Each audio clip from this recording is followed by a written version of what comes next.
ಆ, ಅದೇ ಟೀಕೆಗಳು ಸಾಯುತ್ತವೆ, ನಮ್ಮ ಸಾಧನೆಗಳು ಉಳಿಯುತ್ತವೆ ಅಂದಂಗೆ ಎಲ್ಲದಕ್ಕೂ ಒಂದು ಹೌದು ಮೇಡಮ್, ಎಷ್ಟು ಟೀಕೆ ಮಾಡೋಕ್ಕೋ ಆಗತ್ತೋ ಅಷ್ಟು ಮಾಡಿರ್ತಾರೆ, ಹೌದು. ಬಟ್ ಒಂದೇ ನಾನು ಹೇಳೋಕೆ ಇಷ್ಟಪಡೋದು, ಇಲ್ಲಿ ದಯವಿಟ್ಟು ಒಬ್ಬ ಬಡವ ಒಬ್ಬ ಶ್ರೀಮಂತ ಅಂತ, ಬಡವ ಅನ್ನೋದನ್ನ ಎಲ್ಲೂ ಆ ಸ್ಟ್ರಾಟಜಿ ಕಾರ್ಡನ್ನು ದಯವಿಟ್ಟು ಬಳಸಬೇಡಿ. ಯಾಕೆ ಅಂತಂದರೆ ಬಿಗ್ ಬಾಸ್ ಶೋ ಇರುವಂಥದ್ದು ಒಂದು ವ್ಯಕ್ತಿತ್ವಗಳ ಆಟ.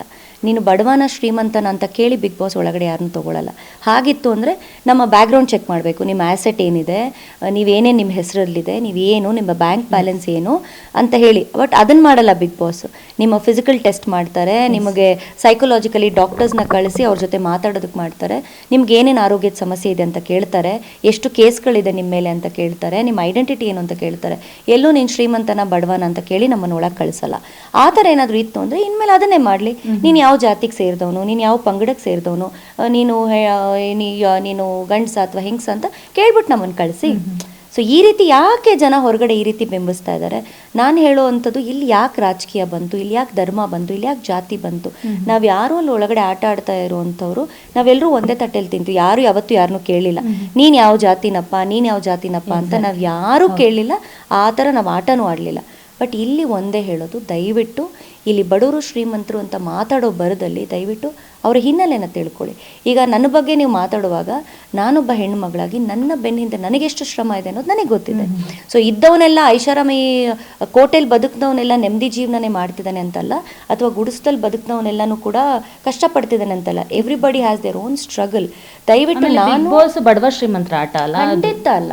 ಆಮೇಲೆ ಇವತ್ತು ಏನು ಹೇಳ್ತಾ ಇದ್ದಾರೆ ಬಡವ ಶ್ರೀಮಂತ ಅಂತ, ನಿಜವಾಗ್ಲೂ ಯಾವ ವ್ಯಕ್ತಿಗೆ ನೀವು ಬಡವ ಅಂತ ಹೇಳಿ ಕಪ್ಪನ್ನ ಕೊಟ್ಟಿದ್ದೀರಾ, ಅವ್ರು ನಿಜವಾಗ್ಲೂ ಬಡವರ? ಆ ಪ್ರಶ್ನೆ ದಯವಿಟ್ಟು ಅವ್ರನ್ನ ಕೇಳ್ಕೋಬೇಕು. ಬಡವ ಅಂತ ಹೇಳೋದು ಬೇರೆ, ಬಡವನ ಹಾಗೆ ನಟನೆ ಮಾಡೋದು ಬೇರೆ. ನಾನು ಬನಿಯನ್ ಹಾಕೊಂಡು ಚಡ್ಡಿ ಹಾಕೊಂಡ ತಕ್ಷಣ ನಾನು ಬಡವ ಆಗಲ್ಲ ಅಲ್ವಾ? ಸೊ ಆ ರೀತಿ ನೀನು ಇದ್ದಾಗ ನಿನ್ನ ವ್ಯಕ್ತಿತ್ವ ನೀನು ಅಂತದ್ದು ಅದು ಓಕೆ. ಯಾವತ್ತೂ ಶ್ರೀಮಂತಿಕೆನೂ ಕೂಡ ನೀವು ಪ್ರದರ್ಶನ ಮಾಡಿಲ್ಲ, ನಾನು ಶ್ರೀಮಂತ ಎಷ್ಟು ಕೋಟಿ ಹೊಡ್ತಿ ಈ ಥರನೂ ಸಹ ನೀವು ಹೇಳಿಲ್ಲ ಮೇಡಮ್. ಯಾವತ್ತೂ ಕೂಡ ನಾನು ಸಾಮಾಜಿಕ ಜೀವನದಲ್ಲಿ ಇರೋದ್ರಿಂದ ನಾನು ತುಂಬ ಸರಳವಾಗಿ ಬದುಕ್ತಂಥ ವ್ಯಕ್ತಿ. ನಾನು ಒಂದೇ ಇಡೀ ಬಿಗ್ ಬಾಸ್ ಮನೇಲಿ ಜಗಳ ಆಡಿದ್ದು ಒಂದಕ್ಕೋಸ್ಕರನೇ, ಏಕವಚನ ಪದ ಬಳಕೆ ಮಾಡಬೇಡಿ. ಬಟ್ ಆ ಜಗಳದಲ್ಲೂ ಕೂಡ ಎಲ್ಲೂ ಅಶ್ಲೀಲ ಪದ ಬಳಕೆ ನಾನು ಮಾಡಲೇ ಇಲ್ಲ.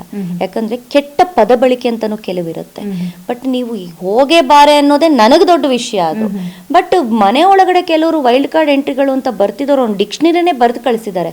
ಅಂಥವ್ರು ಮಾತಾಡಿದಾಗ ಯಾರಿಗೂ ಏನು ಅನ್ನಿಸ್ಲಿಲ್ಲ. ಬಟ್ ನಾನೊಂದು ಪದ ಬಳಕೆಗೆ ನಾನು ವಿರೋಧ ತೋರಿಸ್ತಾ ಇರೋಂಥ ಅಷ್ಟು ದೊಡ್ಡ ಮಟ್ಟದಲ್ಲಿ ಸದ್ದಾಗಿದೆ ಅಂದರೆ, ಇಲ್ಲಿ ನನಗೆ ಅನಿಸಿದ್ದು ಒಂದೇನೆ, ನೀವು ಯಾರನ್ನೋ ಗೆಲ್ಸೋ ಬರೋದ್ರಲ್ಲಿ, ಯಾರನ್ನೋ ಹೊಗಳೋ ಬರೋದ್ರಲ್ಲಿ ಇನ್ನೊಬ್ಬ ಹೆಣ್ಮಗಳನ್ನ ತೇಜಾವಧಿ ಮಾಡಲೇಬೇಕು ಅಂತ ನಿರ್ಧಾರ ಮಾಡಿದ್ರಿ. ಅದನ್ನು ಮಾಡೋದ್ರಲ್ಲಿ ಸತತವಾಗಿ ಯಶಸ್ವಿ ಆಗಿದ್ದೀರಾ ಅಂತ ನಾನು ಹೇಳ್ತೀನಿ. ಓಕೆ, ಎಂಟರ್ಟೈನ್ಮೆಂಟ್ ಒಂದು ಪಾರ್ಟ್, ಬಟ್ ಅಷ್ಟು ಛಲವಾಗಿ ಅಷ್ಟು ಪ್ರತಿಯೊಂದರಲ್ಲಿ ಎಂಟರ್ಟೈನ್ಮೆಂಟ್ ಕೊಟ್ಟಿದ್ದೀರಾ, ಡ್ಯಾನ್ಸ್ ಮಾಡಿದ್ದೀರಾ, ಸಾಂಗ್ ಹೇಳಿದ್ದೀರಾ, ಪ್ರತಿಯೊಂದು ಟಾಸ್ಕ್ಗಳಲ್ಲಿ ಮಾಡಿದ್ದೀರಾ, ಅಡುಗೆ ಮಾಡಿದ್ದೀರಾ, ಎಲ್ಲ ಪ್ರತಿಯೊಂದನ್ನು ಮಾಡಿದ್ದೀರಾ. ಇಂಥ ಕೆಲಸ ಮಾಡಿಲ್ಲ ಅಂತ ಹೇಳೋದೇ ಇಲ್ಲ.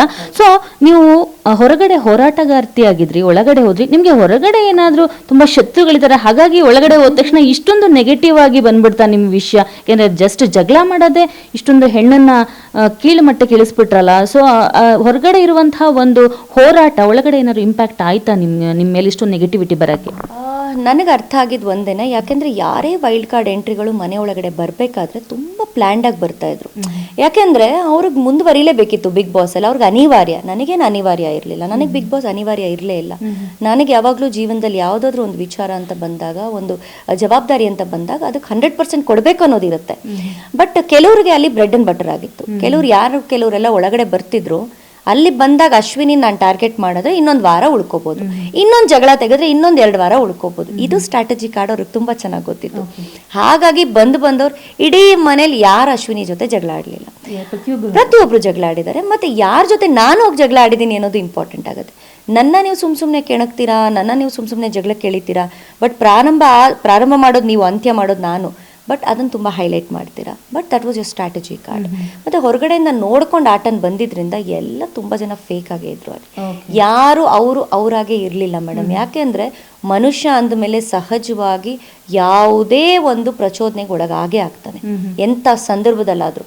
ಯಾರೂ ದೇವತಾ ಮನುಷ್ಯ ಆಗೋದಕ್ಕಾಗಲ್ಲ.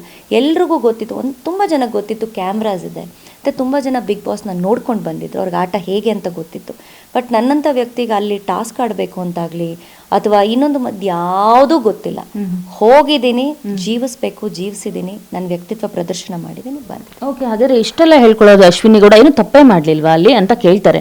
ಅಂದ್ರೆ ಟಿಕೆಗಳು ಹಂಗೆ ಇದೆ, ಏನು ತಪ್ಪೇ ಮಾಡಿಲ್ವಾ? ರಕ್ಷಿತಾಗೆ ಎಸ್ ಕೆಟಗರಿ ಅನ್ನೋ ಪದ ಯೂಸ್ ಮಾಡಿದ್ರು, ಅದ್ರ ಮೇಲೆ ನಿಮ್ಗೆ ಕೇಸ್ ಬೇರೆ ಹಾಕಕ್ ಹೋಗಿದ್ರು, ಎಷ್ಟೋ ಜನ ಹೋಗಿ ಬಾರಿ ಎಲ್ಲೇನೆಲ್ಲ ಮಾತಾಡಿದ್ರು, ಸೆಡೆ ಅನ್ನೋ ವರ್ಡ್ಗಳೆಲ್ಲ ಬಂತು. ಸೊ ಅಂತ ವರ್ಡ್ಗಳಿಗೆಲ್ಲ ಇವರು ಹಾಕ್ಲಿಕ್ಕೆ ಹೋಗ್ಲಿಲ್ಲ ಕೇಸು, ಬರೀ ಅದೊಂದು ಪದ ಬಳಕೆಗೆ ನಿಮ್ಗೆ ಕೇಸ್ ಹಾಕಕ್ ಹೋದ್ರು. ಸೊ ನಿಮ್ಗೆ ಏನ್ ಅನ್ಸುತ್ತೆ, ನೀವೇನ್ ತಪ್ಪು ಮಾಡಿರ್ಬೋದು ಒಳಗಡೆ? ನೀವೇ ಹೇಳ್ಬಿಡಿ, ನಿಮ್ಗೆ ಯಾವ್ದ್ರ ಬಗ್ಗೆ ಗಿಲ್ಟ್ ಇದೆ? ಮೇಡಮ್, ಇಲ್ಲಿ ತಪ್ಪು ಅಂತ ಯಾವಾಗ ಆಗತ್ತೆ ಅಂದರೆ, ನಾವೇನು ಹೇಳಿರ್ತೀವಿ ಆ ಹೇಳಿಕೆನ ನಾವೇನು ಹೇಳಿದ್ದೀವಿ ಅದನ್ನು ಹೇಳಿದ್ರೆ ಓಕೆ.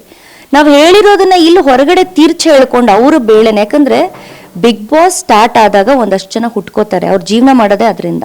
ಕೆಲವರೆಲ್ಲ ಜೀವನ ಮಾಡ್ಬಿಡ್ತಾರೆ 1 ವರ್ಷ. ಸೊ ಈಗ ನಮ್ಮ ಹೆಸರು ಹೇಳ್ಕೊಂಡು ಒಂದಷ್ಟು ಜನ ಜೀವನ ಮಾಡಿರ್ತಾರೆ, ಅದ್ರ ಬಗ್ಗೆ ಐ ಡೋಂಟ್ ಕೇರ್, ಅದು ಪುಣ್ಯ ಸಿಗತ್ತೆ ಬಿಡಿ ಅಷ್ಟೇ.